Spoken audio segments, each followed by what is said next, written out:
সাথে স্মরণ করছি বিগত 17 বছর আন্দোলন সংগ্রামে যে এই সমস্ত ছাত্র দল, যুব দল, মূল দল, মহিলা দল, মৎস্যজীবী দল, শ্রমিক দল, তাঁতি দল নেতৃবৃন্দরা গুম এবং খুনের শিকার হয়েছে, সেই সকল শহীদদেরকে আমি গভীর শ্রদ্ধার সাথে স্মরণ করছি। গভীর শ্রদ্ধার সাথে স্মরণ করছি সর্বশেষ জুলাই গণ অভ্যুত্থানে যে সমস্ত ছাত্র জনতা এবং বিএনপির নেতা কর্মীরা শহীদ হয়েছেন, তাদেরকে আমি গভীর শ্রদ্ধার সাথে স্মরণ করছি।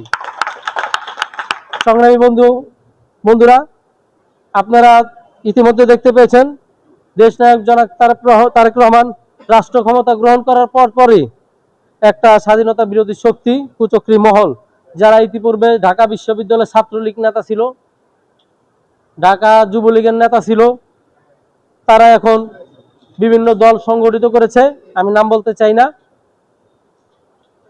তারা এখন সংসদে একটা প্রোপাগান্ডা ছড়াচ্ছে, সংসদের অধিবেশনের মাধ্যমে সারা বাঙালি জাতির কাছে একটা প্রোপাগান্ডা ছড়াচ্ছে জুলাই সনদ নিয়ে।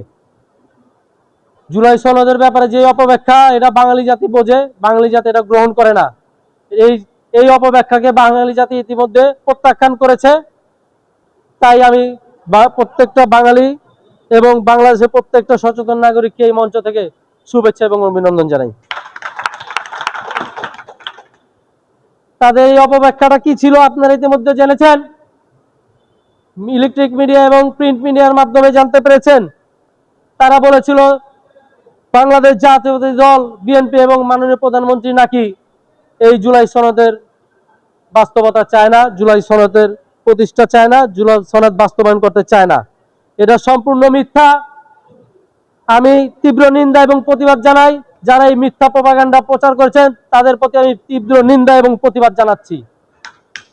আসলে আমাদের মাননীয় চেয়ারম্যান সহ বিএনপির নীতি নির্ধারকরা যে জুলাই সনদে স্বাক্ষর করেছিলেন, যে জুলাই সনদের পক্ষে বাংলাদেশের মানুষকে হ্যাঁ ভোটে ভোট দান করতে বলেছিলেন, সেই জুলাই সনদের প্রত্যেকটা অক্ষর এই বাংলার মাটিতে জনাব তারেক রহমান বাস্তবায়ন করবে ইনশাআল্লাহ। এবং 31 দফার মধ্যে বেশ কয়েকটি দফা ইতিমধ্যে বাস্তবায়িত হয়ে গেছে। তার সাথে যেগুলো আমার দেশ নায়ক তারেক রহমান 31 দফায় উল্লেখ করেন, তার বাইরে যেমন চিকিৎসা কার্ড, তিনি ইতিমধ্যে চিকিৎসা বিনা পয়সায় সাধারণ মানুষ কিভাবে চিকিৎসা নিতে পারে সেই ব্যাপারেও তিনি উদ্যোগ গ্রহণ করেছেন। তারই ধারাবাহিকতায় ইতিপূর্বে বাংলাদেশের কোন সরকার, বিএনপি সরকার ব্যতীত, বিএনপি জাতীয়তাবাদী দল বিএনপি যারা সরকার গঠন করেছে তারা ব্যতীত ইতিপূর্বে যারা দীর্ঘদিন ক্ষমতায় ছিল, স্বৈরাচার এরশাদ, আওয়ামী সহ যারা ক্ষমতায় ছিল, তারা কেউ তাদের প্রতিশ্রুতি বাস্তবায়ন করতে পারে নাই। পেরেছে?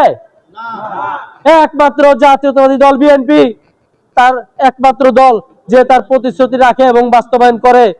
সেই যদি সেই প্রতিশ্রুতি বাস্তবায়ন করতে গেলে যদি নিজের জীবন দিয়েও বাস্তবায়ন করতে হয়, পিছপা হয় না। তার নিদর্শন হচ্ছে আমাদের শহীদ রাষ্ট্রপতি জিয়াউর রহমান, তারই নিদর্শন।